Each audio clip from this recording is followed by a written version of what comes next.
ഈ തിരുവോണം അനുസരിച്ച് ഈ മാസം തന്നെ ഒരു 20,000 കോടിയുടെ ചെലവ് വരുന്നു എന്ന്. 20,000 കോടിയുടെ ചെലവ് വരുന്നു. അപ്പൊ അതിനകത്ത് ആകെ 3,000 കോടി കടമെടുത്തു. പിന്നെ ആകെ എടുക്കാവുന്നത് 700 കോടിയാണ്. എങ്ങനെ മുന്നോട്ട് പോകും? 20,000 കോടി വേണ്ടെടുത്ത്. അപ്പോഴാണ് 5,000 കോടി കടമെടുക്കാൻ, ഈ 3,000 കോടി കൂടാതെ 5,000 കോടി കൂടെ. ഈ 5,000 കോടി എവിടുന്നാണ് എടുക്കേണ്ടത്? ഡിസംബർ കഴിഞ്ഞ് ജനുവരി, ഫെബ്രുവരി, മാർച്ച്, അതായത് അവസാന ക്വാർട്ടർ, ഈ വർഷത്തിന്റെ അവസാന ക്വാർട്ടറിൽ എടുക്കേണ്ട കടം. അതാണ് 5,000 കോടി നേരത്തെ എടുക്കാൻ അനുവദിക്കണം എന്ന് ആവശ്യപ്പെട്ടിരിക്കുന്നത്. അപ്പൊ വേണമെങ്കിൽ കേന്ദ്രത്തിന് സമ്മതിക്കാം. പക്ഷേ കേന്ദ്രം സമ്മതിക്കുമെന്ന് നമുക്ക് ഉറപ്പ് പറയാൻ പറ്റില്ല. എന്താ കാരണം എന്ന് വെച്ചാൽ, ഈ പ്രാവശ്യം തന്നെ സഞ്ചിത കടം GSDPയുടെ 29% നിജപ്പെടുത്തണമെന്നാണ് പറഞ്ഞിരിക്കുന്നത്. പക്ഷേ അത് കഴിഞ്ഞ വർഷങ്ങളിലൊക്കെ 35, 38, 40 ഈ തരത്തിലൊക്കെ പോയിരുന്നു. ഈ വർഷത്തെ ബജറ്റിൽ പോലും അത് 34.05% ആണ്. GSDPയുടെ 29% നിർത്തണം എന്നാവശ്യപ്പെട്ടിരിക്കുന്ന സഞ്ചിത കടം. ആ സഞ്ചിത കടം, അതായത് കേന്ദ്രം പിറവിയെടുത്ത കാലം മുതൽ ഇന്ന് വരെ കൂട്ടിച്ചേർക്കപ്പെട്ട കടമാണ് സഞ്ചിത കടം. ആ സഞ്ചിത കടം GSDPയുടെ 29% നിജപ്പെടുത്തണമെന്നാണ്. അത് ഇപ്പോ ബജറ്റിൽ തന്നെ പറഞ്ഞിരിക്കുന്നത് 34.05% ഓഫ് GSDP എന്നാണ് പറഞ്ഞിരിക്കുന്നത്. അപ്പൊ അങ്ങനെ ഉള്ള കടത്തിന്റെ ഒരു അവസ്ഥയിൽ കേന്ദ്രം സമ്മതിക്കുമോ എന്ന് നമുക്ക് അറിഞ്ഞുകൂടാ. അപ്പൊ എന്താണ് ഈ 20,000 കോടിയുടെ ചെലവ് ഇപ്പോൾ വരാൻ പോകുന്നത്? 20,000 കോടിയുടെ ചെലവ് വരാൻ പോകുന്നത് ഓണത്തിന്റെ കിറ്റ് കൊടുക്കല്, സിവിൽ സപ്ലൈസ് വഴിയായിട്ട് 13 ഉൽപ്പന്നങ്ങൾ നിശ്ചിത വിലയ്ക്ക് താഴെത്തട്ടിലെ 2 തരം കാർഡ് ഹോൾഡേഴ്സിന് എങ്കിലും ലഭ്യമാക്കുക, അതുകൂടാതെ സർക്കാർ ജീവനക്കാർക്ക് പിന്നെ ഉത്സവ ബത്ത കൊടുക്കുക, മറ്റ് അലവൻസുകൾ കൊടുക്കുക, ഇങ്ങനെയുള്ള, അതുപോലെ 2 ഗഡു സോഷ്യൽ സെക്യൂരിറ്റി പെൻഷൻ 1,600 രൂപ വീതം സാധാരണക്കാർക്ക് കൊടുക്കുന്ന സോഷ്യൽ സെക്യൂരിറ്റി പെൻഷന്റെ 6-7 കുടിശ്ശികയുണ്ട്. അതിൽ 2 കുടിശ്ശിക ഇപ്പോൾ കൊടുത്തു തീർക്കുക. ഇങ്ങനെയൊക്കെയുള്ള ചെലവുകൾക്ക് വേണ്ടിയാണ് ഇങ്ങനെ 20,000 കോടിയുടെ ആവശ്യമുണ്ട് എന്ന് പറയുന്നത്. അപ്പോൾ ഈ 5,000 കോടിയും കൊണ്ട് എങ്ങനെ പറ്റും? 5,000 കോടി എടുത്തു കഴിഞ്ഞാൽ ബാക്കി ഇപ്പോൾ 3,000 കോടി നാളെ എടുക്കുന്നു. അപ്പൊ തന്നെ 8,000 കോടിയായി. പിന്നെ 12,000 കോടി സാധാരണ രീതിയിൽ നികുതിയേതര വരുമാനം ഉണ്ടല്ലോ. അത് നികുതിയേതര വരുമാനം വഴിയായിട്ട് സർക്കാരിന് കിട്ടും. അത് മാത്രവുമല്ല, ഈ അടുത്ത നാളിലാണ് IGST വഴി നല്ല തുക സർക്കാരിലേക്ക് കിട്ടിയത്. അപ്പൊ അങ്ങനെയൊക്കെയുള്ള കണക്കുകൾ വെച്ചിട്ടായിരിക്കണം 5,000 കോടി അഡീഷണൽ ആയിട്ട് കടം എടുക്കണം എന്ന് പറഞ്ഞത്. അപ്പോൾ അത് മാത്രവുമല്ല, സാലറി ചാലഞ്ച് എന്നൊരു ഇത് കിടപ്പുണ്ട്.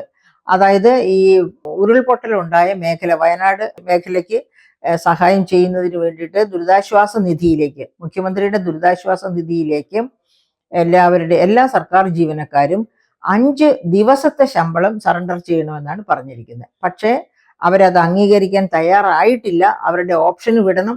5 ദിവസം കൊടുക്കാൻ പറ്റുന്നവർ അങ്ങനെ, അല്ലെങ്കിൽ 3, അല്ലെങ്കിൽ 2 ഈ തരത്തിലൊക്കെ കൊടുക്കണമെന്നാണ് പറയുന്നത്.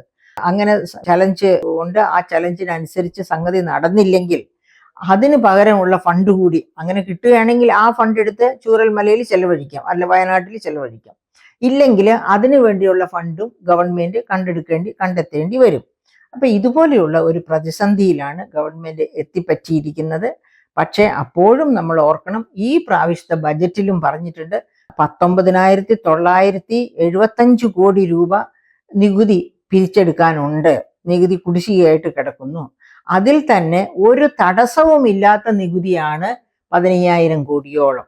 അത് പിരിച്ചെടുക്കാൻ എന്താ ഉത്സാഹം കാണിക്കാത്തത് എന്ന് നമ്മൾ അത്യാവശ്യമായിട്ട് ഗവൺമെന്റിനോട് ചോദിക്കേണ്ടതാണ്. അതുപോലെ തന്നെയാണ് നികുതിയേതര വരുമാനത്തിന്റെ കാര്യത്തിലും ഒരുപാട് കുടിശ്ശിക കിടക്കുന്നു എന്നാണ് CAG തന്നെ റിപ്പോർട്ട് ചെയ്തിരിക്കുന്നത്. നികുതിയേതര വരുമാനത്തിലും നികുതി വരുമാനത്തിലും വലിയ തോതിൽ കുടിശ്ശിക കിടക്കുന്നുണ്ട്. വകമാറ്റി ചെലവഴിക്കലാണ് ഗവൺമെന്റിന്റെ സ്വതസിദ്ധമായ ശീലം. ഇങ്ങനെ പല കാര്യങ്ങളാണ് കൺട്രോളർ ആൻഡ് ഓഡിറ്റർ ജനറൽ തന്നെ ഓഡിറ്റ് റിപ്പോർട്ടിൽ വെളിച്ചത്ത് കൊണ്ടുവന്നിരിക്കുന്നത്. അപ്പൊ ഇതൊക്കെ കണക്കിലെടുത്തുകൊണ്ട് ഗവൺമെന്റിന്റെ കാര്യക്ഷമത എവിടെ? കാര്യക്ഷമതയുള്ള ഗവൺമെന്റ് ആണെങ്കിൽ വിഭവ സമാഹരണം, അതായത് നികുതിയേതര വരുമാന വിഭവ സമാഹരണം തന്നെ എല്ലാ പ്രശ്നങ്ങൾക്കും പരിഹാരമാകും. പക്ഷേ ഇവിടെ നികുതിയേതര വരുമാന സമാഹരണത്തിൽ വലിയ വീഴ്ചയാണ് നടന്നുകൊണ്ടിരിക്കുന്നത്. ഉദാഹരണത്തിന് ക്വാറി മാഫിയ കല്ലെല്ലാം വെട്ടിയിറക്കുന്നു, പക്ഷെ റോയൽറ്റി കൃത്യമായിട്ട് കൊടുക്കുന്നില്ല. അതിനുള്ള മുൻകരുതലുകൾ ഒന്നും തന്നെ ഇല്ല, അന്വേഷണമില്ല. അതൊക്കെ രാഷ്ട്രീയക്കാരും പിന്നെ ക്വാറി മാഫിയയും തമ്മിലുള്ള ഒത്തുകളിയായിട്ട് പോവുകയാണ് ചെയ്യുന്നത്. അതിൻ്റെയൊക്കെ പരിണിത ഫലമാണ് മുട്ടിൽ മരമുറി നമ്മൾ ഓർക്കുന്നുണ്ട്.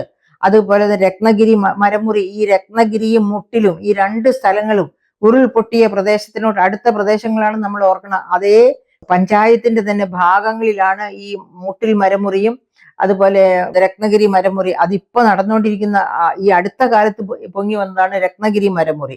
മുട്ടിൽ മരമുറിയാണെങ്കിൽ നമുക്ക് ഓർമ്മയുണ്ടാകും അതിന്റെ ചരിത്രം. 500 വർഷം പഴക്കമുള്ള തേക്കിൻ മരങ്ങളൊക്കെയാണ് വെട്ടി മാറ്റിയത്. അപ്പം മണ്ണിന് വരാൻ പോകുന്ന മാറ്റങ്ങൾ നമുക്ക് ഊഹിക്കാവുന്നതേ ഉള്ളൂ. അത്തരം മരങ്ങളുടെയൊക്കെ വേര്, തേക്കിൻ മരങ്ങളുടെയൊക്കെ വേര് നമുക്കറിയാം വളരെ ആഴത്തിൽ വളരെ പരന്നു പോകുന്ന. ഒരു തേക്കിൻ മരം ഒരു പറമ്പിലുണ്ടെങ്കിൽ, ഒരു അരയേക്കറുള്ള പറമ്പിലുണ്ടെങ്കിൽ ആ പറമ്പിലെ വളം മുഴുവനും തേക്ക് വലിച്ചെടുക്കും. അത്ര ആഴത്തിലും പരന്നും പോകുന്ന വേരുകളുള്ള മരമാണ്. അങ്ങനെയുള്ള 500 വർഷം പഴക്കമുള്ള മരങ്ങളൊക്കെ വെട്ടിയാണ് വയനാടിനെ ആ പരുവത്തിലാക്കിയത്. അപ്പൊ അതിനൊക്കെ പിന്നെ കൂടെ നിൽക്കുന്നവരാണ് രാഷ്ട്രീയക്കാര്. അങ്ങനെയുള്ള രാഷ്ട്രീയ ഭിക്ഷാന്തേഹികളുള്ള ഒരു രാജ്യത്ത് ഓണം വന്നാലും എന്തു വന്നാലും സർക്കാർ ഇങ്ങനെയൊക്കെ പറഞ്ഞുകൊണ്ടേയിരിക്കും. കാരണം കാര്യക്ഷമത ഇതൊന്നും വകവെച്ചു കൊടുക്കില്ല. കാര്യക്ഷമതയും സത്യസന്ധതയും ഇത് രണ്ടും സർക്കാരിന് ഇല്ലെങ്കിൽ, രാഷ്ട്രീയ ഭിക്ഷാന്തേഹികൾക്കില്ലെങ്കിൽ, എപ്പോഴും ഇങ്ങനെ കണക്ക് പറഞ്ഞുകൊണ്ടിരിക്കണം, കടം മേടിച്ചുകൊണ്ടിരിക്കണം. അതിൻ്റെ ഭാരം മുഴുവനും ഭാവി തലമുറയിലേക്ക് ഇറങ്ങിച്ചെന്നുകൊണ്ടിരിക്കും.